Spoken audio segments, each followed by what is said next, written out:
All gratitude belongs to Allah. We thank Him, we seek His help, and we seek His forgiveness.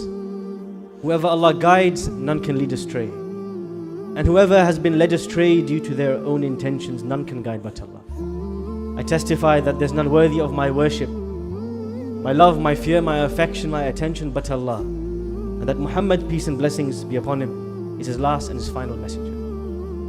I want to take some lessons from the life of the Prophet Ibrahim alayhi salam to help us in our collective pain, in our frustration over all the fires that we see in the world around. The Prophet Ibrahim alayhi salam, his journey does not begin as a 40-year-old man, as it was for our Prophet, or as it was for Musa, or as it was for other messengers. No.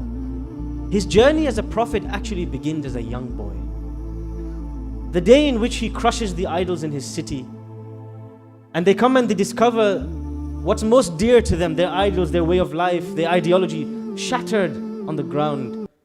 قالوا سمعنا فتى يذكرهم يقال له إبراهيم.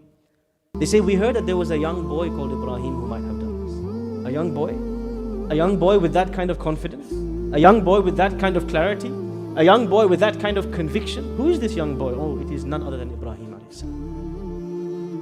Desperate times call for the young to step up.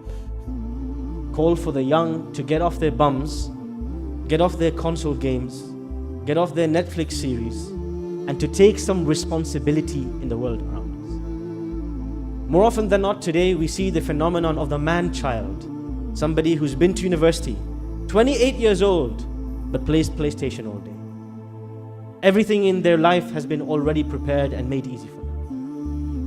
This person is supposed to be an adult, supposed to take responsibility, supposed to stand up to injustice, supposed to volunteer at the local masjid, help in the family, help in the home. But no, we have a generation of people who have been coddled into being children even while they are adults. Ibrahim alayhi salam, he teaches us that it is the young people that make the ripples in society.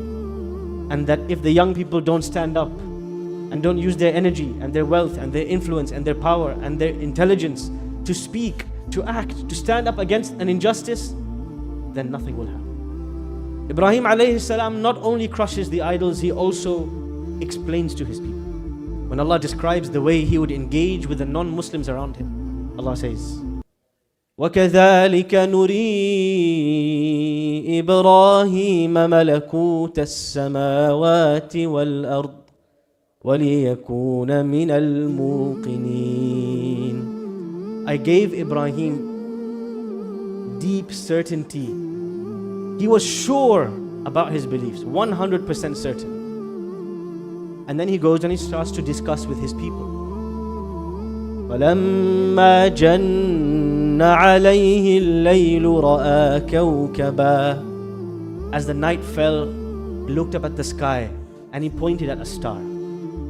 قَالَ هَذَا رَبِّي. And he asks his people, do you think that could be God? فَلَمَّا أَفَلَ قَالَ لَا أُحِبُّ الْآفِلِينَ. But when the day set in, that star disappeared. And he said to his people, guys, do you think God can disappear and appear? He starts to ask them questions. He starts to make them think. He starts to question their assumptions. He doesn't go straight for crushing the idols. He begins with the dialogue, with the discussion. And he opens their mind to the idea that they might be wrong. This is the young man who teaches us that if the young people in any given society do not have certainty, do not have clarity, do not have confidence, then you can say bye-bye to that society and their values. And this Ibrahim alayhi salam, the young man, the very same young boy who challenges his people, who discusses with his people, who breaks the idols, he is the same man who later on becomes a father. And as a father, his sole focus, how do I nurture the leaders of the next generation? Often as Muslims, we are very reactive. I remember when there was a certain law that was introduced into a particular country, and Muslims were out on the roads with pitchforks and sticks, shouting, screaming, protesting. But That law was entered into the legal system 4 years ago. Where were we then? When it's too late and all's been said and done and things have been implemented, then we wake up. Well, it was too late now. Where were we 4 years ago? Where were we in the legal discussions, in the strategic discussions? Where was our influence, our wealth, our power when the time called for it? Now it's too late. The pitchfork is not going to save us. This is my message to young people here. And there are some people here who are in their 60s, but they are young at heart. This is my message to all of us. The Prophet ﷺ, he informed us, عَجِبَ رَبُّكَ مِنْ شَابٍ لَيْسَ لَهُ صَبْوَةٌ. Allah is amazed. Just imagine, Allah is amazed at a young person who is not distracted and tempted by the distractions and the temptations of the world around. Allah is amazed. You gave up your work, your family, your leisure, your pleasure to come to the masjid. Allah is amazed.